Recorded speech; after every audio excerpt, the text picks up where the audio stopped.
Satu-satunya hotel dekat Ipoh ni yang jalan kaki je sampai dekat Aeon. Terletak dekat Station 18 Ipoh. Ni dia JQ Hotel Station 18. Nak daftar pun mudah, siap ada lift lagi sesuai untuk yang berumur. Ini deluxe double room. Jom aku nak share korang harga dia. Siap ada TV, ada aircon, ada bilik air. Hanya RM93 sahaja. Lepas tu view memang nampak Aeon lah, sebab tu kata jalan kaki. Ini pula bilik standard twin. Kalau datang berdua dengan kawan, ada kerja ke dekat Ipoh ni, boleh ambil bilik ni. Harga baru RM93 sahaja. Kalau datang seorang-seorang bekerja, ni dia bilik single room. Lengkap semuanya, ada TV, ada aircon, ada bilik air selesa lah. Harga baru RM68 sahaja. Kalau datang dengan kawan-kawan bertiga, sesuai untuk ambil bilik triple room ni, ada TV, ada aircon, harga baru RM133 sahaja. Dan kalau mana tahu ada kenduri ramai-ramai, ambil lah bilik ni. Bilik yang boleh muat 4 orang, ada aircon, ada TV, harga baru RM168 sahaja. Sebab tu pilihan dekat Station 18 Hotel ni sangat mudah. Korang nak ambil air kowe, nak iron baju pun disediakan. Sangat selesa dan paling best bagi aku adalah buka pintu je,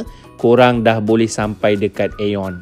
Beberapa langkah je dah sampai kat sana. Betul-betul berdepan dengan Aeon Station 18 ni, bagi aku sangat mudah untuk mereka yang nak cari tempat menginap di area Ipoh ni. Bukan tu sahaja, jalan kaki Lotus pun ada. Orang niaga makanan pun banyak dekat area sini. Jadi korang kena follow aku, save video ni, dan ni antara grup hotel mereka.